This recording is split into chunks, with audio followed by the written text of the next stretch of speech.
Assalamualaikum warahmatullahi wabarakatuh. Perkenalkan, saya Kania Ramadhani dengan ujung NIM 005 dari kelas L1. Di sini saya akan membuat remedi dari materi isolasi bakteri dan makromorfologi dari praktikum mikrobiologi laut. Jadi yang pertama itu isolasi bakteri itu merupakan proses mengambil bakteri dari sampel lingkungan asalnya dan menumbuhkannya pada media buatan di laboratorium sehingga diperoleh kultur bakteri murni yang hanya berisi satu jenis mikroorganisme. Nah, tujuan utama dari isolasi bakteri ini yaitu untuk memisahkan bakteri target dari campuran mikroba lain agar dapat diteliti lebih lanjut sifatnya, identifikasi atau potensinya dalam aplikasi tertentu. Kemudian isolasi bakteri ini yang pertama itu ada isolasi dari air laut. Jadi sampel air itu diambil dari lokasi tertentu, kemudian dilakukan pengenceran bertingkat air sampel untuk mengurangi jumlah sel bakteri yang terlalu padat. Jadi setiap larutan hasil pengenceran tersebut kemudian diinokulasikan pada permukaan media padat seperti nutrien agar atau Na yang sesuai dengan kondisi laut. Kemudian setelah itu cawan Petri diinkubasi beberapa hari pada suhu yang sesuai hingga terbentuk koloni bakteri yang dapat dipilih untuk diambil dan dimurnikan menjadi kultur tunggal. Nah, teknik strip plate atau goresan zigzag dan split plate untuk penyebaran. Itu sering digunakan untuk memperoleh koloni yang terpisah yang murni. Kemudian yang kedua itu ada isolasi dari sedimen laut.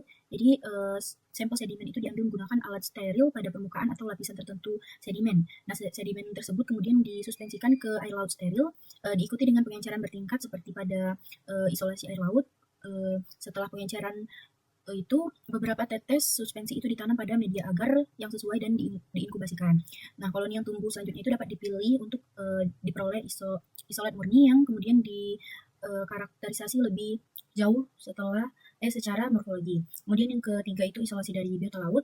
Isolasi bakteri biota laut itu seperti hewan laut, alga atau organisme laut lain biasanya itu melibatkan persiapan homogenat jaringan biota tersebut. Nah, contohnya itu bagian tubuh organisme laut yang diinginkan dibersihkan dan digerus dalam larutan steril untuk melepaskan bakteri yang berasosiasi dengan organisme tersebut. Nah, homogen ini kemudian diencerkan dan ditanam pada media agar seperti sebelumnya. Setelah cawan Petri diinkubasi, koloni yang tumbuh itu dipilih untuk dimurnikan.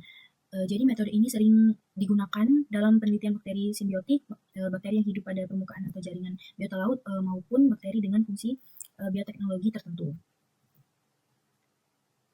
Selanjutnya isolasi bakteri dengan pengenceran, yaitu yang pertama ada swab atau ulas, yaitu dengan mengusapkan cotton bud memutar sehingga seluruh permukaan cotton bud kontak dengan permukaan sampel, yaitu digunakan untuk sampel meja, batu, batang, kayu, dan lainnya. Yang kedua itu ada rinse atau bilas, itu untuk melarutkan sel mikroba yang menempel pada permukaan luas tapi relatif berukuran kecil.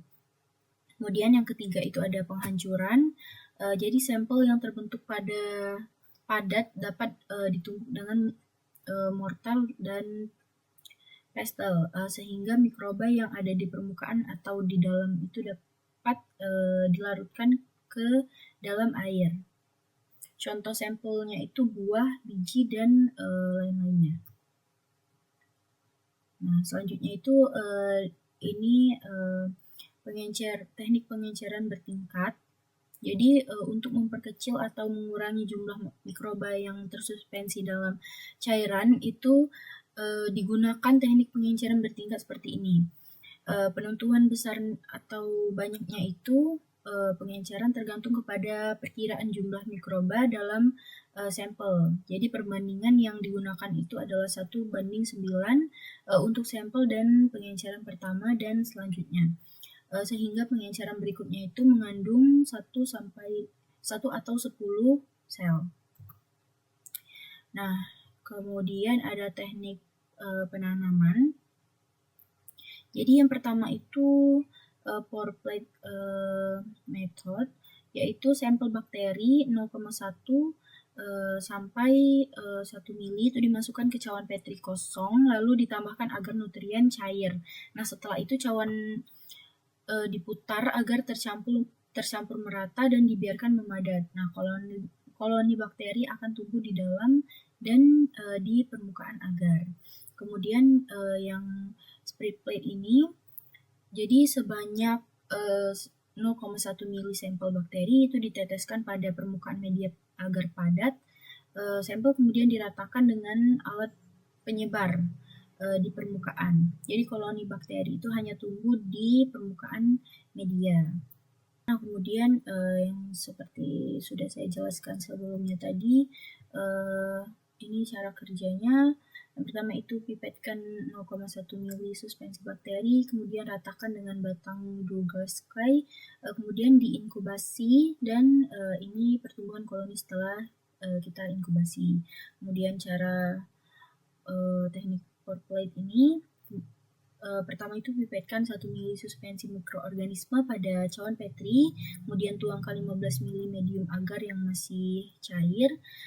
Ketiga itu goyangkan untuk meratakan suspensi, lalu inkubasi lagi, dan ini pertumbuhan koloni setelah diinkubasi. Mungkin itu saja yang dapat saya sampaikan. Terima kasih. Wassalamualaikum warahmatullahi wabarakatuh.